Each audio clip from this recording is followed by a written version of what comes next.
What's going on, all you wonderful people? I'm Matt. And I'm Vanessa. And today we're going to be talking about Bing! It Comes at Night. The newest Creep Fest brought to us by A24, which stars Joel Edgerton, Will Abbott, Carmen Ejogo, Riley Keough, and Kelvin Harrison Jr. In an attempt to isolate himself and his family from a deadly virus, Paul, played in the film by Joel Edgerton, along with his wife and son, have taken refuge in a house in the middle of the woods. Always a great idea. Following strict guidelines and a firm routine, everything begins to change when they encounter a desperate family and welcome them into their home. Also a wonderful idea. Yes. Well, maybe, depending on your point of view. Perspective.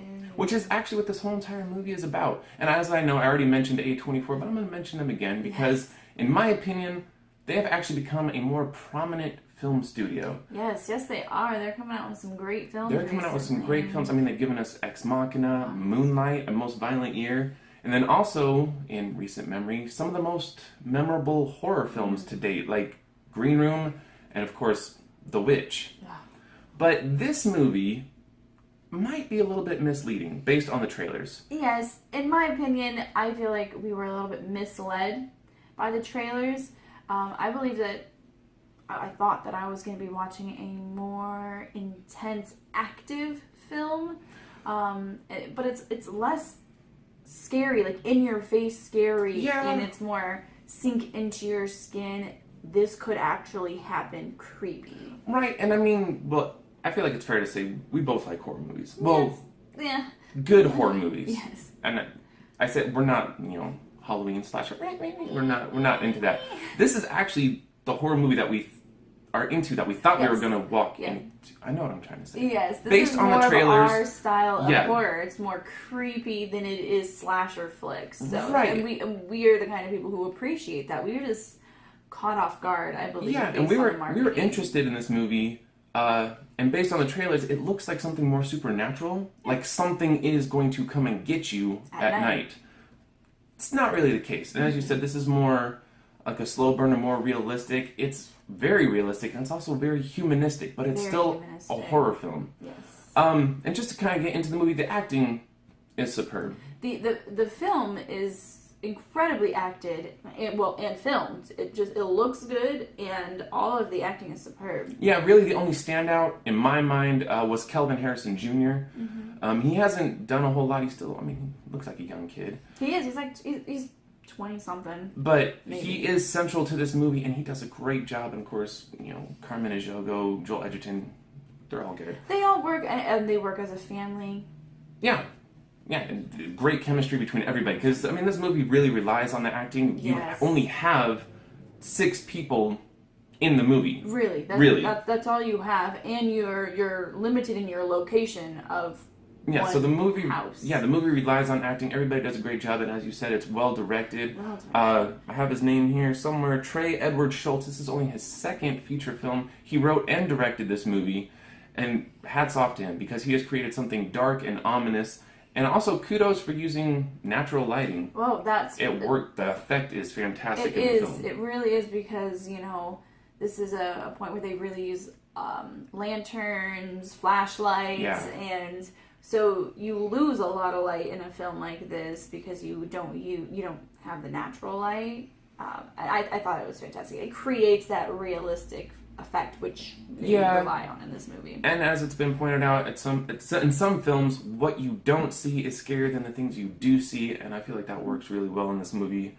And the story, well, let's just jump into it. It's disturbing, to say the least. Yes. The story is incredibly disturbing.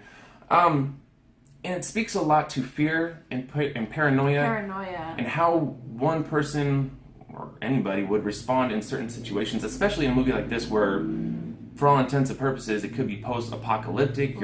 Everybody's facing down this deadly virus. How would you respond? It builds on the fear and panic and almost desperation-like feelings. Right. What are you going to do in this certain scenario? Exactly. And that's what it builds on. And I like that. It makes you think, what would I do in this situation? what would you do in this situation, and which one is right and which one's wrong, or is there a right or wrong when it comes to post-apocalyptic or disease or exactly. Every little thing matters. Every little thing you do matters in these kind of situations, and this film really explores that. And also, this is not a movie to take at face value. No. The story is disturbing, and yeah, maybe some people are going to be misled by the trailers. The ending is very abrupt, and it kind of put me off. The film ends, and somewhere behind us in the theater that we went and saw, some of the audience members were laughing, and I was like, okay, yeah, I don't know, if you're expecting a campy, fun slasher horror movie, this is not for you. It is not. Because not this movie is meant to be thought about, it's meant to be examined, and if you really take a step back and look at the story, it's unsettling. Yes. It really is. Yes. Yeah. That's all I can really say. And if you want a movie that's more, slower paced, does get under your skin, is meant to be thought about, and will make you question the film, question humanity, maybe even question yourself. I know that sounds a little far-fetched, but really this movie does explore these themes. Yeah, it just seeps in. Yeah, if you want a thoughtful horror movie, this would be it. This would be it. I mean, it's not one that's going to rely on jump scares or anything like that, so... Yeah, there are a few in the film, but overall, it's the story and it's people's actions in certain situations under pressure. That's where the horror comes from. And it's that lingering effect after the movie is over. Yeah, because we started to really dissect the movie and talk about it, and we were like, okay, yeah, the more you think about it, the more you really examine the story and what the movie is trying to say, the more creeped out you get, and the more it does settle into your mind and get under your skin. Exactly.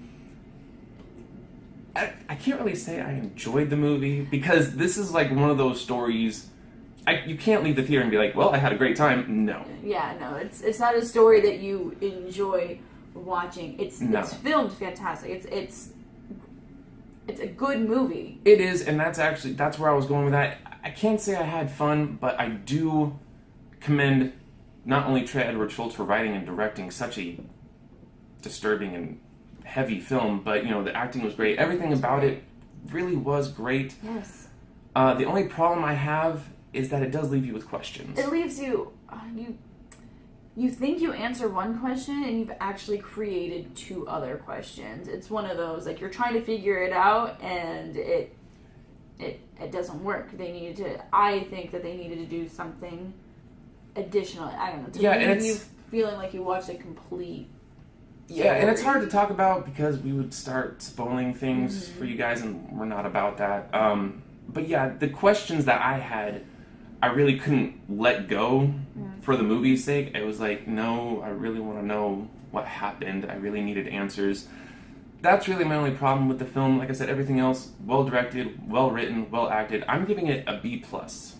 I have B, so I'm gonna give it a B. Yeah, and I do recommend it. Once again, if this is your kind of horror movie, if you're wanting just a good time with friends or whatnot, you might want to skip this one. No, this is not your popcorn Halloween movie kind of horror flick. No, this is you're gonna have to sit and think about it for about an hour and try to watch the creepiness. Parts of it are still fresh in my mind, still making me think about it.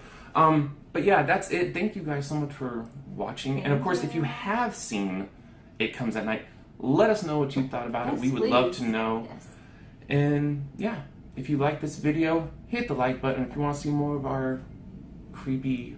Traumatic reviews, hit the subscribe button. And as always, guys, take care of yourselves, take care of each other, and we will see you guys next time.